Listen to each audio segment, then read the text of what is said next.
My crush from high school just became my stepbrother. I thought we were over a forbidden love that would never happen. That was until he gave me a plush doll that looked exactly like him. I thought it was just a cute coincidence. But then a row of glowing floating comments drifted across my vision. Our sweet girl still has no idea this is the male-led sensory doll. Does she? I heard that whatever she does to this doll, he will feel it for real. Is that true? Totally true. I gave her this doll just so she would cuddle him. There are so many naughty tricks waiting for them later. I froze. Slowly, I looked down and kissed the doll's soft ear. The next second, my stepbrother sitting right across from me flushed bright red. The first time I saw Ethan Vance was during the pep rally of my freshman year. He was a sophomore then, the star player of the varsity basketball team. I was being shoved around by the crowd at the edge of the court. After sinking a perfect three-pointer, he turned his head and looked right into my eyes. Then he smiled. That single glance lived rent-free in my head for an entire year. So when my mom told me she was remarrying and that her new husband had a son, I never in a million years expected it to be Ethan on my first day, moving into the Vance mansion. He stood at the top of the stairs looking down at me with an unreadable expression. My palms were sweating. I was terrified he would recognize me and equally terrified he wouldn't. In the end, he just said, "You're here." It was as if we weren't meeting for the first time, if we had been family for a long time. Even so, I never stopped loving him. I just buried my feelings deep down in my heart. As long as I could be near him, it was enough. But lately, I felt like the way he looked at me was getting stranger. Then came Christmas Eve. Our parents had gone out to a gala, leaving only Ethan and me at home. The Christmas tree in the living room flickered with warm yellow lights. I was curled up on the couch scrolling through TikTok when I saw him coming downstairs. In his hand was a beautifully wrapped gift box. "For you," he said, handing it over. His tone was casual, but the tips of his ears were slightly pink. What was it? Ethan, a guy who usually spoke in one-word sentences, had actually wrapped a gift himself. Filled with curiosity, I opened the box. A creamy white plush doll was lying inside. It had a tiny red bow tied around its neck. Suddenly, a row of floating comments flashed before my eyes. Our sweet girl still has no idea this is the male-led sensory doll. Does she? I heard that whatever she does to this doll, he will feel it for real. Is that true? Totally true. He gave her this doll just so she would cuddle him. There are so many naughty tricks waiting for them later. I stared at the doll completely paralyzed. Did I stay up too late watching Netflix and start having hallucinations? Weren't sensory-linked dolls something only found in fantasy web novels? Ethan's voice broke the silence. You don't like it? Oh no. Our male lead looks like he's about to shatter into pieces. What if my girl doesn't like my gift that's literally bound to my physical senses? Chloe, nod your head, please. Don't be fooled by his blank face. He's clenching his fists so hard his knuckles are turning white. I love it, I said. To test the theory, I reached out. It was just a plush toy. Yet for some reason, my heart started racing. Wait. Before Ethan could finish his sentence, I pulled the doll into my arms and leaned down to kiss its ear. When I looked up, Ethan's entire face was burning red. A smirk tugged at the corner of my lips. I really like this doll. OMG. One kiss, and he's already losing his mind. Blushing like that from a simple kiss on the ear? Is he really this pure? Oh my god. This is so cute, Chloe. Go get him. Give us some spice. Wait, is he getting hard? My sharp eyes caught Ethan clenching his jaw. Was he trying his best to hold it in? As long as you like it, take good care of it. I nodded, holding back a laugh. I climbed into bed and held the doll tightly against my chest. Comments started floating by again. Hehehe. Ethan's face must be burning again because Chloe is cuddling him. He gets turned on just by a hug. He has zero self-control. I'm worried for Chloe's future. Wait, the doll doesn't have that part, does it? Does that mean we won't get any smut yet? But if she touches that spot, he'll still feel it, right? Wait, is Chloe reaching down? I didn't expect this doll to be so much fun. I sat up pretending to inspect the doll. I slipped off its tiny clothes. Then I pinched the doll's little hands. I squeezed its waist. Finally, my fingers slowly traced down, lightly brushing the area between the doll's chubby legs. Did Ethan just make a sound in his room? Oh my god. Chloe, you are a natural. Holy crap. Ethan lying in his bed right now must look so hot. He's a basketball player. Those abs, those thighs. Picturing him in my head. I suddenly felt a wave of heat rushing through my own body. I didn't push it any further. I just gave the doll a good massage, dressed it back up, and hugged it close as I fell asleep. Ever since I discovered the doll was connected to Ethan's senses, I took it everywhere with me, and I let absolutely no one touch it. Until one day after school, I was waiting for Ethan so we could walk home together. Suddenly, a hand snatched the doll right out of my arms. It was Brooke Ashley, the senior girl I hated the most. A high schooler still playing with baby toys. How pathetic. I turned around and saw her violently grabbing the doll by its hair. My heart stopped. This doll was connected to Ethan. How could she treat it so roughly? Relax. Our male lead is smart. The doll is only bound to Chloe. Even if he touches it himself, he feels nothing. Exactly. He knew other people might touch it, so he locked the sensory link to Chloe only. But Chloe looks like she's about to cry. My poor baby. Give it back, I snapped. Knowing the truth from the comments made me feel a bit relieved, but I was still furious. I wanted to snatch it back, but I was afraid she would rip it. What if she actually hurt Ethan? Wow. You care about this cheap toy that much? Brooke examined the doll closely. Wait, it kind of looks like Ethan Vance. You carry a doll that looks like Ethan every day. Don't tell me you have a creepy crush on your own stepbrother. She raised her voice on purpose. Passers-by started to stop and stare. My face flushed a deep crimson. Shut up. You're making things up. Suddenly, Ethan's cold voice cut through the air from behind us. What are you guys talking about? Chloe, you tease. You hugged him to sleep every night, and now you're acting shy. He looks devastated.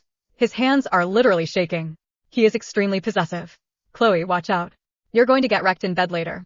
Hey, I am so ready for that. I turned around. Ethan's face was as dark as a thunderstorm. Oh, he was mad. Brooke spoke first, her voice turning instantly sweet and victimized. Ethan, I just wanted to look at her doll and she got so aggressive with me. Seriously, she was playing the victim now. Before I could speak, Ethan let out a cold laugh. That belongs to her. Did you ask for permission before grabbing it? Brooke, you're a senior. Since when did you lose your basic manners? Give it back to her now. Brooke bit her lip, reluctantly handing the doll over. I didn't reach for it. Clean it first, Brooke, then put it back in my bag. It's a Christmas gift from my brother. It's very precious to me. Brooke's face flushed. She whispered, Chloe, don't push it. Pushing it. Ethan stepped in, his voice cold enough to freeze water. You took my sister's stuff while I wasn't around and you're calling her difficult. He took one step forward, just one step, and Brooke stumbled back. Brooke, do you really think I don't know? The things you've been doing behind my back? Brooke's face went pale. I didn't know what Ethan was referring to, but judging by her expression, it was bad. The surrounding students started whispering. Biting her tongue, Brooke pulled out a wet wipe, meticulously cleaned the doll and placed it back in my backpack. Before leaving, she gave me a murderous glare. I just smiled back, then turned to Ethan. Thanks, Ethan. Don't worry. I will take good care of your doll. I'll keep it close to me at all times and won't let anyone else touch it. He stared deep into my eyes. The tips of his ears turned red again. Without another word, he turned and walked away. Watching his retreating back, I couldn't help but laugh out loud. Why are you running, Ethan? I'm not going to eat you, at least not yet. Chloe is so teasing. Our male lead is suffering so much. Chloe doesn't know he likes her back. She thinks she's just teasing her brother. When is the confession? I want to see the spicy scenes. Now, that night, because the doll had been touched by Brooke, I wanted to give it a wash, but I was worried that washing it would do something weird too. Ethan. The male lead is in the shower right now. His body is insane. Six-pack. Broad shoulders. But the camera is blurred below the waist. Damn it. We can easily picture it. No one doubts the size of a smut novel. Male lead. Wow, he's washing himself so thoroughly. I'm blushing just looking at him. So he was taking a shower. Perfect. I stripped the doll naked and brought it into the bathroom with me. The next second, the comments went wild. Oh, that was so sudden. His knees literally went weak. He almost slipped in the shower. Thank God he held onto the wall. Holy crap, Chloe, what are you doing? Do more. His face is so red. I feel like he's about to burst into her room right now. Chloe, your timing is impeccable. I smiled and used my palms to gently soap and scrub the doll's little butt. Oh my God. So he's not just taking a shower anymore. His face is always so stoic. We couldn't even tell he was holding back so much pleasure. I can't wait to see if he keeps that cold face when they finally make out. I like you so much, I whispered to the doll. Then I rinsed it and held it tight against my bare chest. Wait, is Chloe pressing the doll against her boobs? He definitely felt that. Don't let him pass out from pleasure before they even confess. I think he's reached his limit. Just as I stepped out of the bathroom, I heard a knock on my bedroom door. Ethan's voice came through, thick and strained. What are you doing in there? What do you think, baby? You already know. Just took a shower, I replied playfully. Go to sleep, he said coldly. We have school tomorrow. If you don't sleep now, you won't be able to wake up. Threat, please. I gently pinched the doll's ear. I heard a sharp intake of breath from outside the door. Are you playing with that doll right now? Yeah. Silence stretched outside the door. Be gentle with him, Ethan finally said, his voice husky. The doll is very sensitive. It breaks easily. Why do I feel like he's not talking about the doll? He wants her to cherish him. Too bad he hasn't confessed yet. How is Chloe supposed to know? Wait, Chloe's blushing. Why? Actually, I feel like Chloe knows more than she lets on. I get it. I'll take good care of the gift you gave me. Knowing his feelings, I purposely made my voice sound sweet and clingy. Ethan's voice softened significantly. Okay, good night then. Good night, Ethan. Chloe is so cute. I want to kiss her. This is too sweet. He's definitely pitching a tent again. Our male lead has no self-control. He's going to be wrapped around her finger forever. Skip to the good part, please. Classic smut male lead. Here he goes again. Chloe, kiss the doll, please. I wanted to tease him more, but decided to hold back. I hugged the doll and lay down. I don't know if it was just my imagination, but the doll felt unusually warm. The next day was the high school basketball championship. The court was packed. I went to watch Ethan play, holding the doll. I found a quiet corner in the bleachers. Ethan looked incredibly hot on the court. Sweat dripped down his sharp jawline, his jersey clinging to his back, outlining his muscular frame. When he jumped to shoot, his arm muscles tensed, and the ball traced a perfect arc through the air. Wish nothing but net.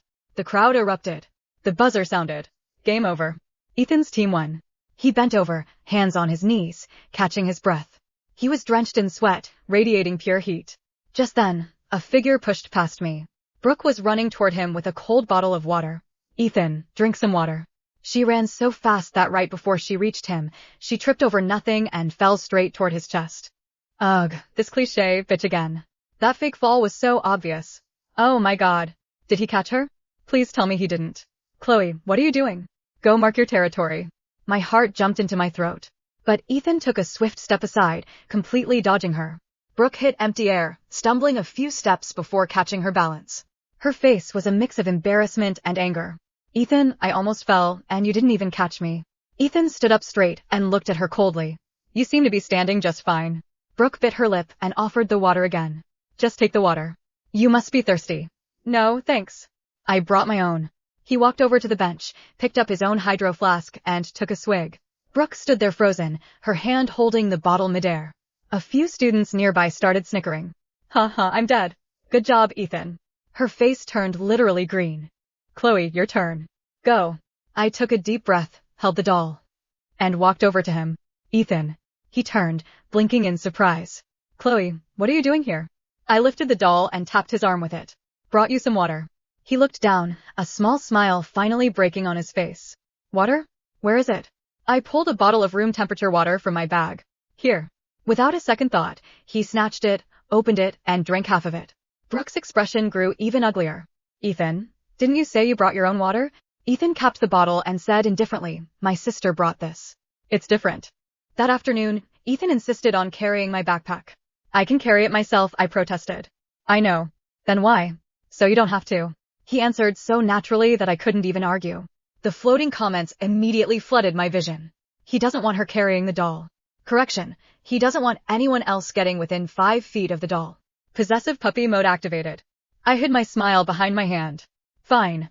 Ethan casually slung my backpack over one shoulder as if it weighed nothing. Halfway home. Vance. A loud voice called out behind us. It was Kevin.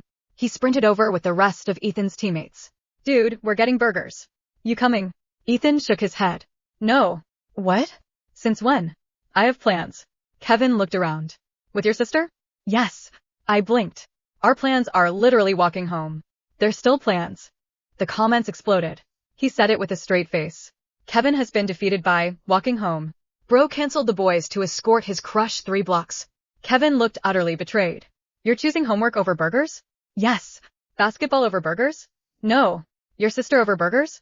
Yes. Kevin slowly turned to me. Can you give him back after graduation? I burst out laughing. As we reached the mansion, Ethan suddenly stopped walking. What? My shoelace. I looked down. It wasn't untied. Ethan, you don't have to make excuses. I'm not. Your shoe is literally Velcro. He looked down. Right. The comments nearly crashed my brain. He panicked. His brain blue-screened. The developers forgot to program the male lead around Chloe. That evening our parents announced exciting news. We're having a family movie night. My mom clapped happily. And everyone has to sit together. Ethan's father nodded. No phones. Ethan and I exchanged a glance. Oh, the doll. It was still in my backpack. During the movie, my backpack sat beside the couch. The plush peeked out through the zipper. Everything was peaceful. Until Dad noticed. Huh. He leaned over. Is that a doll? My heart stopped. Ethan's eyes widened. No. Too late. Dad happily pulled it out. Oh. It looks familiar. The comments began screaming. Code red. The doll has left Chloe's possession. Everybody stay calm. Nobody is calm. Dad turned the plush around. Wait a minute. Mom leaned closer. Oh my goodness. Honey, doesn't this look exactly like Ethan?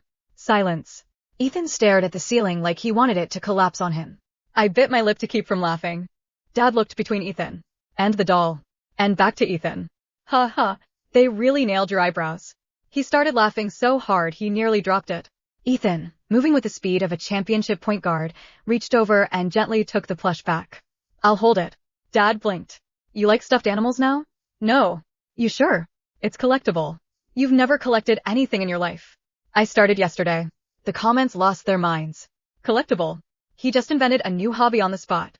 Quick. Somebody make a fake fan club before Dad asks questions. Mom smiled. That's actually adorable. Dad nodded. You know what? I'll order another one. Ethan froze. Another. Yeah. One for me. And one for your mom. Oh. Chloe should have two. I'll even get matching pajamas for all of them. The comments went absolutely feral. Nuh. Imagine 4 sensory dolls. The universe isn't ready. Someone stop this man before the sequel begins. For the first time since I'd known him, Ethan actually looked terrified. Dad, please don't. I'm begging you. Dad only laughed louder. Oh, even your embarrassed face matches the doll. I looked at Ethan, who was silently questioning every decision that had led him to secretly commission a plush in his own likeness. I leaned over and whispered just loud enough for only him to hear. Your collectible is very cute. His ears instantly turned bright red. Without looking at me, he muttered. Please have mercy. The floating comments cheered. She found his weakness. It's over. Chloe has unlocked the hidden route. Tease him forever. The next morning, I came downstairs humming. Ethan was already at the table eating toast with the expression of someone who had seen all of humanity's mistakes. His eyes immediately landed on the plush tucked under my arm. He nearly inhaled his orange juice. The floating comments appeared right on cue. Good morning to everyone except Ethan's blood pressure. He looked at Chloe before he looked at breakfast. Priorities. 1. Chloe. 2. Plush. 3. Oxygen. Morning. I chirped. Morning. I sat directly across from him and carefully buckled the plush into an empty dining chair using a napkin. Dad walked in and stopped. Did your doll just get a seat at the table? I nodded seriously. He's part of the family. Mom clasped her hands together. That's adorable.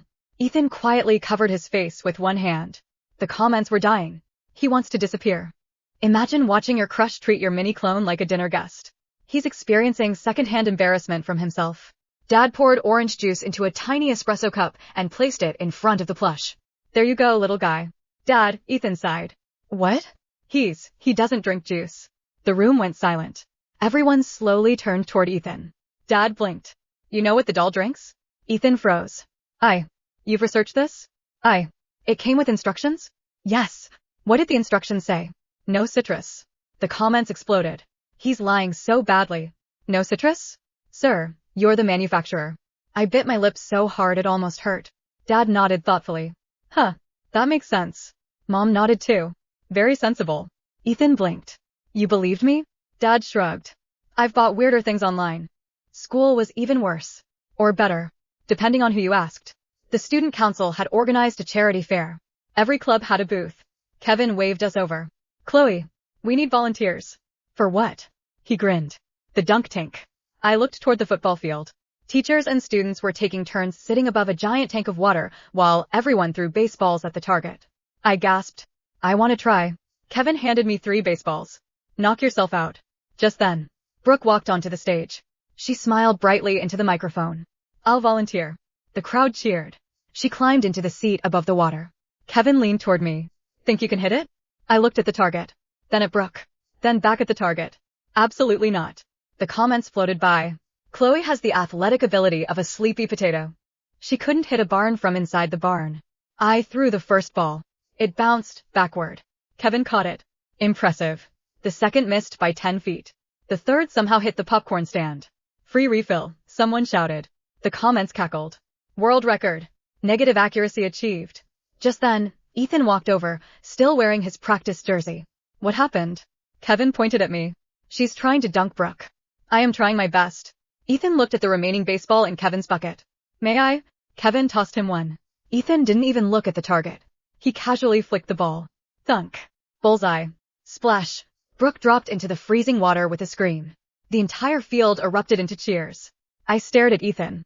Show off. He looked genuinely confused. I was aiming for the bell. The bell is 6 feet away from the target. Oh. The comments wheezed. He really didn't mean to. Basketball players see circles and automatically score. Brooke got comboed by geometry. After school, Ethan and I stopped at a convenience store.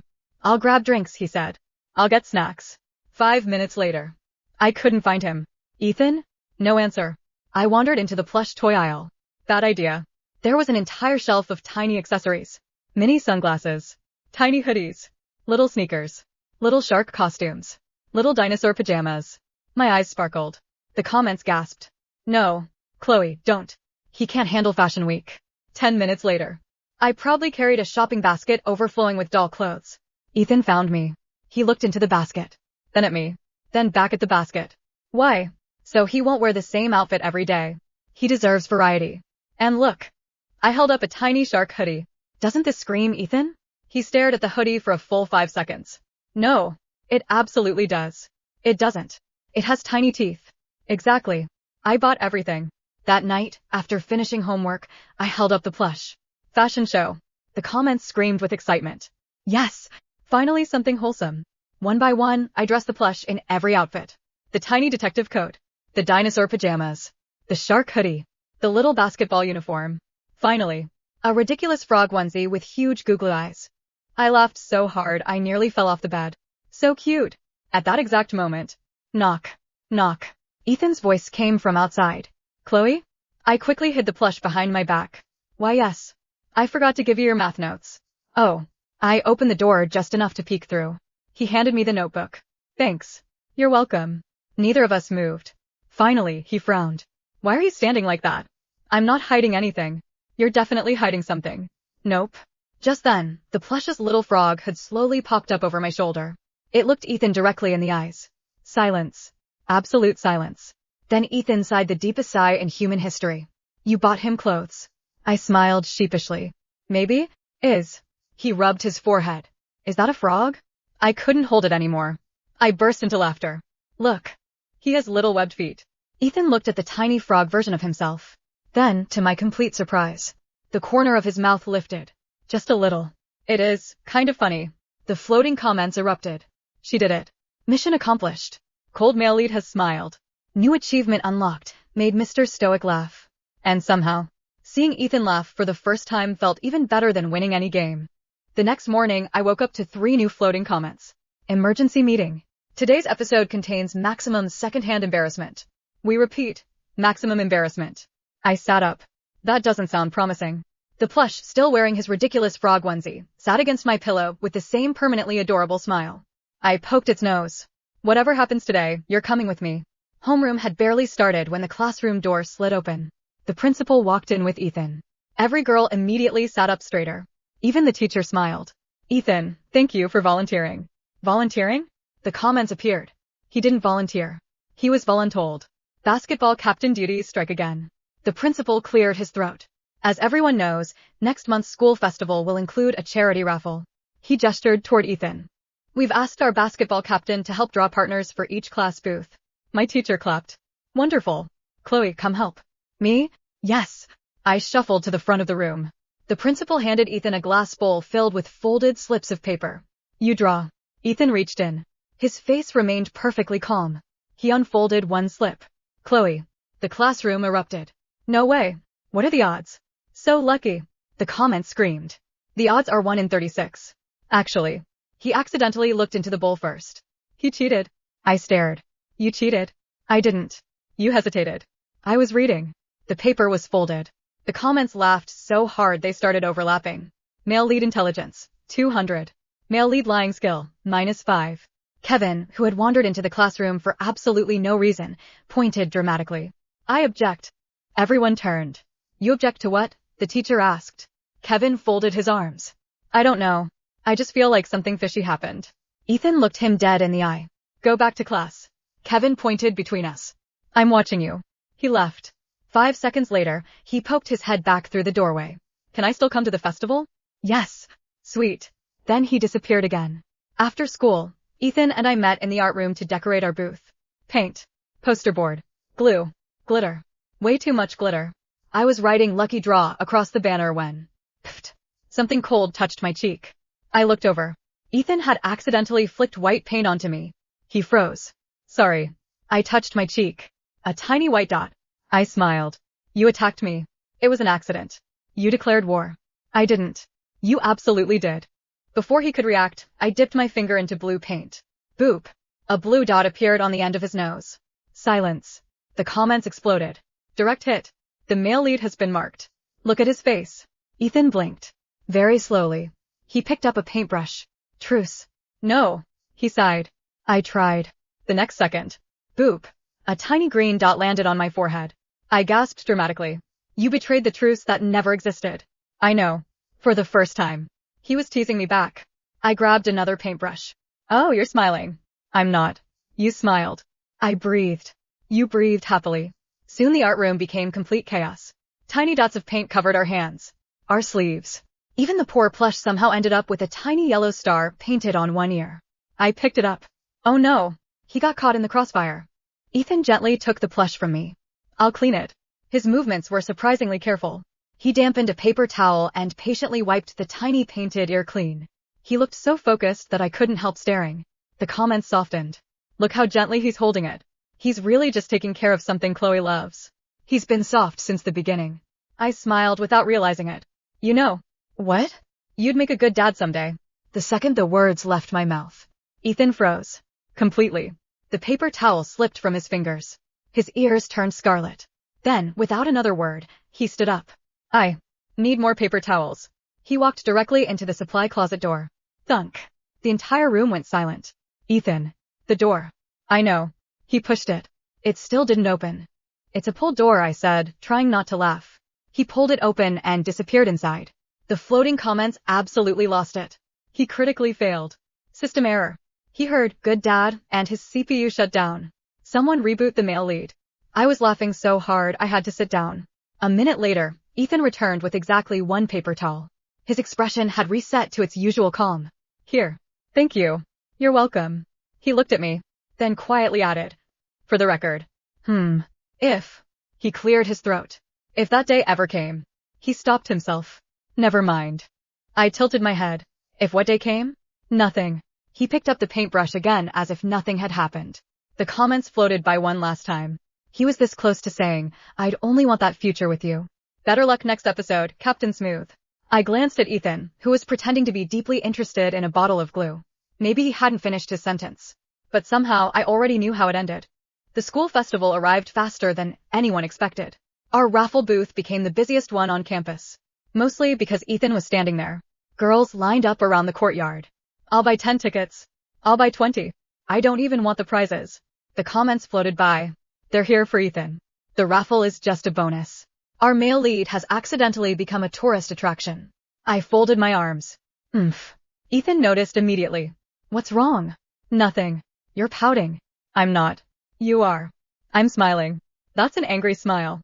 I couldn't help laughing. Go help your fans. I already am. They're your fans. He looked at the endless line. Then back at me. You're more important. The comments combusted. Direct hit. He said it out loud this time. Kevin happened to walk by carrying a box of sodas. He heard exactly one sentence. He slowly lowered the box. Bro. Ethan blinked. What? You've got it bad. I don't. You literally just ignored 50 girls. They were buying raffle tickets. You looked at Chloe the entire time. Kevin sighed dramatically. I've watched enough romance dramas. You're cooked. Later that afternoon, the principal announced the annual couples relay. A boy and a girl from each class. Everyone immediately started chanting. Ethan. Chloe. Ethan. Chloe. My teacher smiled far too innocently. I suppose our class has decided. I pointed at myself. Wait, I don't run. The comments appeared. Neither does common sense in romance novels. The first challenge was carrying a ping-pong ball on a spoon. I made it exactly 3 steps. Plop. Oops. Ethan picked it up. It's okay. Second attempt. Plop. Third attempt. The ball somehow landed in Kevin's hoodie pocket. Kevin looked inside. Why am I participating? The final challenge was a 3-legged race. Our ankles were tied together. I looked at Ethan. This is going to end badly. Probably. 1, 2, 3. We took one step. Another. Another. We're actually doing it. Then I got distracted waving at Mom. My foot missed. I tipped forward. Ethan. Before I hit the ground. He caught me. One arm around my waist. The other keeping both of us balanced. Everything froze. Even the comments paused. Then. He caught her. This is the most rom-com thing that's ever rom-commed. Students around us started cheering. Someone wolf whistled. Kevin dramatically covered another student's eyes. Too much romance. They're still standing, the student complained. Exactly. Ethan helped me straighten up. You okay? I nodded. Thanks. Anytime. Neither of us realized we were still holding hands. The comments noticed immediately. Look down. Somebody looked down. Kevin noticed first. He pointed like he'd discovered a new planet. We both looked. Our hands were still clasped together. I immediately let go. So warm, I mumbled. Ethan looked away, ears glowing red. Sorry. That evening, after everyone went to bed, another row of comments floated past my eyes. Final episode incoming. Male lead has reached maximum courage. Confession probability, 99.9%. I blinked. Finally. Just then. A soft knock came from my bedroom door. Ethan? Can we talk? His voice sounded calmer than usual. But through the door, I could hear him taking a deep breath, like someone about to jump off a diving board. The comments floated one last time. Go, Captain. Don't chicken out now. You've only been in love with her since sophomore year. I smiled as I reached for the doorknob. Come in. The handle slowly turned. Ethan stepped into my room, closed the door behind him, and immediately forgot every sentence he'd clearly rehearsed. We stared at each other. The floating comments sighed. He's buffering. Loading. 2%. Somebody reboot the male lead. I couldn't help laughing. You wanted to talk? I did. I forgot. The comments screamed. He forgot his confession. This man can memorize playbooks, but not one speech. I walked over and held out the little plush, still wearing its frog onesie. Need moral support? Ethan looked at the tiny frog version of himself and actually laughed. Maybe. He took a slow breath. I've liked you for a long time. I know. He blinked. You? What? I pointed upward. The floating comments spoiled everything months ago. The what? The glowing people who narrate your entire life. His expression went completely blank. There are glowing people? They call you Captain Smooth. I've never been called that. They also think your lying skill is terrible. They're right. We both burst out laughing. When the laughter faded, Ethan smiled. A lot has changed. It has. We're family now. I know. So. He rubbed the back of his neck. I'm not asking you to date me. I looked at him in surprise. I'm asking you to wait. Wait. He nodded. Let's graduate. Let's grow up. And if, after we're adults and our lives have settled, we still feel the same. He smiled sheepishly. I'll ask you properly. The comments unexpectedly became quiet. Green flag. He really likes her. No pressure. No drama. Just patience. I smiled back. I can wait. He let out the biggest sigh of relief. Really? Really? Then I held up the plush. But he stays with me. Ethan laughed. I figured. 3 years later. Graduation finally arrived. By then, our parents had also realized something before either of us said a word. Mom simply smiled. You two have been smiling at each other for years. Dad laughed. I thought the plush gave it away. Ethan nearly choked. You knew. Dad grinned. You commissioned a stuffed animal that looked exactly like yourself. We weren't born yesterday. Mom added, the important thing was that you both acted respectfully and didn't rush into anything. A few years later, after everyone had adjusted to the new family dynamic and Ethan and Chloe were adults living independent lives, they finally decided to explore their relationship openly, with everyone's knowledge and support. Kevin, naturally, claimed he deserved all the credit. If I hadn't diagnosed Ethan as hopelessly in love. You diagnose me every week, Ethan said. And I was right every week. As for the plush, it sat proudly on a shelf in our apartment. Still wearing the frog onesie. Still slightly crooked from all the times I'd dressed it up. One evening, I picked it up and smiled. You caused a lot of trouble. Ethan glanced over from the kitchen. I still can't believe you made me wear frog pajamas. You never wore them. You made the doll wear them. You felt emotionally involved. That's true. I laughed. He laughed. The floating comments returned for one last appearance.